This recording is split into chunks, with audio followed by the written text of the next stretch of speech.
अपर नगर आयुक्त निरंकार सिंह ने महानगर में चल रहे अतिक्रमण अभियान के बारे में बताया कि नगर निगम की टीम और यातायात पुलिस ने मिलकर सड़क पर 18 स्थानों पर अतिक्रमण चिन्हित किया है। 14 दिसंबर से लगातार महानगर में अतिक्रमण हटाने का अभियान चलाया जा रहा है। इस अभियान में नगर निगम की पूरी टीम और यातायात पुलिस की टीम मिलकर चिन्हित अतिक्रमणों को हटा रही है। उन्होंने कहा कि हमारा लक्ष्य है कि सड़कों पर अतिक्रमण न रहे ताकि शहर में जाम न लगे और यातायात व्यवस्था सुचारू रूप से चल सके। इस संबंध में गोरखपुर न्यूज से बातचीत करते हुए अपर नगर आयुक्त निरंकार सिंह ने कहा, नगर निगम की टीम व ट्रैफिक पुलिस की टीम द्वारा टोटल जो सड़कों पे जो अतिक्रमण चिन्हित किए गए हैं उनकी संख्या 18 पाई गई हैं और दिनांक 14/12/2024 से 24/12/2024 तक अतिक्रमण अभियान चलाया जा रहा है, जिसमें कि हमारी नगर निगम की पूरी टीम, ATF जोनल अधिकारी व ट्रैफिक पुलिस की टीम द्वारा जो चिन्हित अतिक्रमण स्थान हैं ऐसे सभी सड़कों पे हम लोग अभियान चला रहे हैं। आपने देखा होगा कि डेली शाम के समय, क्योंकि हम लोग यातायात की सुगमता को बनाए रखना नगर निगम की और पुलिस की दोनों की जिम्मेदारी है। इसी क्रम में हम लोग प्रायः, क्योंकि ये रूटीन का काम है हमारा, हमेशा ये अतिक्रमण अभियान चलाए जाते हैं। साहबगंज स्थित नारायण मंदिर में श्रीमद् भागवत कथा के शुभारंभ पर महानगर में एक भव्य शोभा यात्रा निकाली गई। पूर्व महापौर डॉक्टर सत्या पांडेय ने बताया कि आज से लक्ष्मी नारायण मंदिर में श्रीमद् भागवत कथा शुरू हो रही है। इसी शुभ अवसर पर यह शोभा यात्रा निकाली गई है। इस शोभा यात्रा में सभी धर्मों के लोग बड़े उत्साह के साथ भाग ले रहे हैं। यहाँ हिंदू, मुस्लिम, सिख सहित सभी धर्मों के लोग एक साथ मिलकर रथ खींच रहे हैं। इस तरह के कार्यक्रम समाज में एकता और सद्भाव का संदेश देते हैं। उन्होंने कहा कि इस कार्यक्रम के आयोजक हिंदू और मुस्लिम समुदाय के लोग हैं, जो मिलकर इस आयोजन को सफल बना रहे हैं। यह साबित करता है कि हमारा भारत महान है।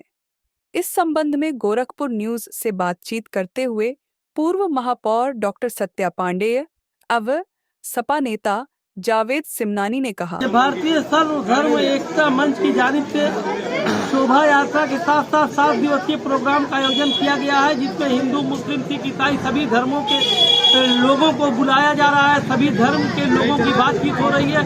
सर्वधर्म एकता के ये माननीय अशफाक मेकानी साहब अग्रवाल जी, इन लोगों ने सर्वधर्म एकता के लिए जो इस कार्यक्रम का आयोजन किया है, ये बहुत ही बढ़िया शुरुआत है, बहुत ही अच्छी शुरुआत है।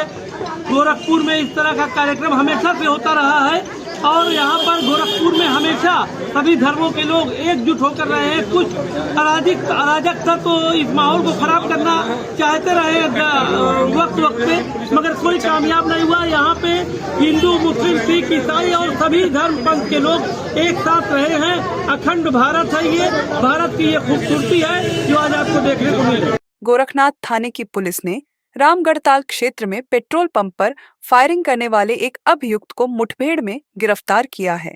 सीओ गोरखनाथ ने बताया कि मुखबिर की सूचना पर पुलिस ने अभियुक्त सरफराज पुत्र सलाउद्दीन, जो कि मैसी कंपाउंड, थाना शाहपुर, जनपद गोरखपुर का रहने वाला है, जिसके पास से एक तमंचा, एक खोखा और 4 जिंदा कारतूस बरामद किए गए हैं। 15 नवंबर 2024 को पुलिस को सूचना मिली थी कि कुछ बदमाश थाना गोरखनाथ क्षेत्र के रामपुर नया गांव में बड़ी साजिश रच रहे हैं। इस सूचना के आधार पर पुलिस टीम ने रामपुर नया गांव में घेराबंदी की। अभियुक्त सरफराज अपने साथी के साथ मोटरसाइकिल से भाग रहा था। पुलिस ने पीछा किया तो अभियुक्त ने पुलिस पर फायरिंग कर दी। जवाबी कार्रवाई में अभियुक्त सरफराज घायल हो गया और उसका साथी फरार हो गया। उन्होंने बताया कि अभियुक्त सरफराज ने 6 दिसंबर 2024 को रामगढ़ताल थाना क्षेत्र में एक पेट्रोल पंप पर फायरिंग की थी। इस मामले में रामगढ़ताल थाने में मुकदमा दर्ज किया गया था। गिरफ्तार अभियुक्त को जेल भेज दिया गया है। गिरफ्तारी करने वाली पुलिस टीम में शशिभूषण राय, उप निरीक्षक विवेक सिंह, एसओजी प्रभारी सूरज सिंह सहित अन्य पुलिसकर्मी शामिल रहे।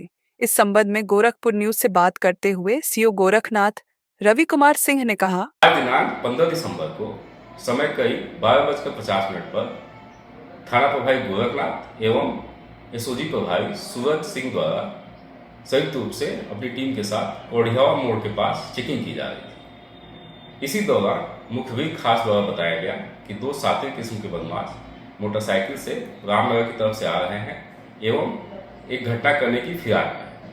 पुलिस टीम द्वारा उन बदमाशों को रोकने का प्रयास किया गया।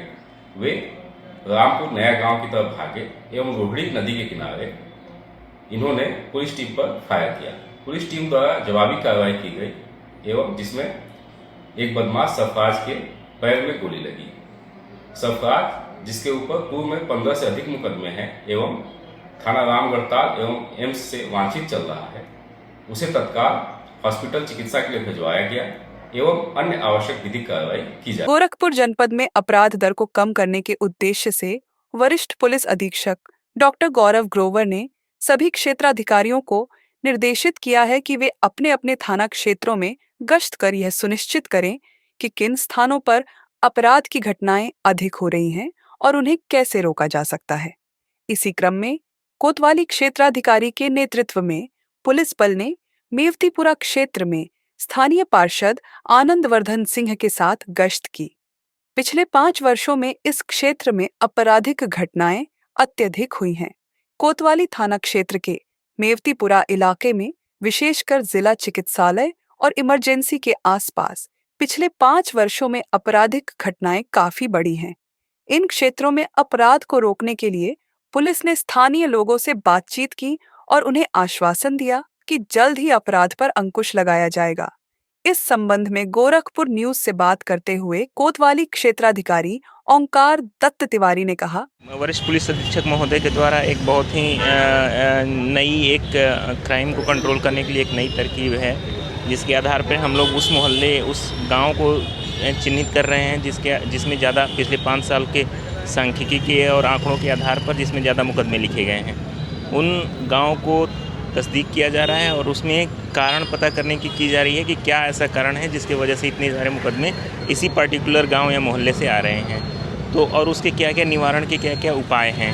ये बहुत ही यूनिक आदरणीय वरिष्ठ पुलिस अधीक्षक महोदय के द्वारा एक मुहिम चालू की गई है, ताकि ओवरऑल जो क्राइम के डेटा हैं उसमें सुधार की जाए कि जो रोक सकते हैं, और इस आधार पे हम लोग प्रिवेंटिव एक्शन भी उस पर्टिकुलर मोहल्ले और गांव में हम लोग ले सकते हैं। तो सर आज कहाँ पर आपने निरीक्षण किया? आज ये घोष कंपनी के बगल में कोतवाली थाना अंतर्गत एक मेवातीपुर मोहल्ला है, जिसके जो कि पिछले 5 साल के क्राइम में अभी तक ये सबसे ज़्यादा यहाँ पे मुकदमे लिखे गए हैं, उसका सर्वे किया गया था। सर आगे की सर क्या रणनीति होगी? आगे की रणनीति इस सर्वे के आधार पर कि इसके एक्चुअल रीजन जैसे मारपीट हैं या फिर बाइक सदर अस्पताल है उसके बाइक लोग चोरी कर ले जाते हैं, तो इसके आधार पर हम लोग उचित कार्रवाई की जाए। आज ही के दिन 1971 में भारतीय सेना के वीर जवानों ने पाकिस्तानी सेना को हराकर बांग्लादेश का निर्माण किया था। अपने पराक्रम का प्रदर्शन करते हुए भारतीय सेना ने लेफ्टिनेंट जसजीत सिंह अरोड़ा के नेतृत्व में पाकिस्तानी सेना के जनरल नियाजी और उनके 15,000 सैनिकों को आत्मसमर्पण करवाया। यह विश्व इतिहास में एक अनूठी घटना थी। आज जिला सैनिक कल्याण विभाग परिसर में स्थित शहीद स्मारक पर ब्रिगेडियर गोविंद जी मिश्रा के नेतृत्व में पूर्व सैनिकों ने भारतीय सेना के पराक्रम को याद किया और वीर शहीदों को पुष्पांजलि अर्पित की। भारत माता की जय के नारे लगाए। इस संबंध में गोरखपुर न्यूज से बात करते हुए ब्रिगेडियर गोविंद मिश्रा ने कहा, आज विजय दिवस पूरा देश मनाता है। ये हम 1971 में भारत पाकिस्तान युद्ध में बांग्लादेश की विजय के उपलक्ष्य में ये विजय दिवस मनाया जाता है।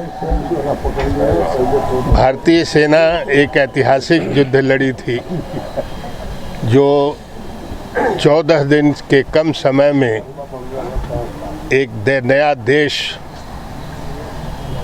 इस दुनिया के मानचित्र पर खड़ा कर दिया था। एक बहुत ही कठिन युद्ध था, जिसमें हमारी सेना दिन रात लड़ाई लड़ती रही और अंत में पूरे देश को हमने पाकिस्तानी सेना से आज़ाद करवाया। इस लड़ाई में आज के दिन 16 दिसंबर 1971 में जनरल नियाज़ी जो पाकिस्तानी सेनाओं के कमांडर इन चीफ थे, उन्होंने हमारे ईस्टर्न कमांड के commanding in chief general Arora के सामने आत्मसमर्पण किया और पाकिस्तान के 93,000 से ज़्यादा सैनिक ने सरेंडर किया भारतीय सेनाओं को और बांग्लादेश का उदय हुआ। इस लड़ाई में हमारी सेना की जो भी टुकड़ियां थीं बड़ी वीरता के साथ लड़ी और अंत में उन्होंने कम समय में एक बड़े ही कोऑर्डिनेटेड तरीके से पूरे देश को आज़ाद करवाया।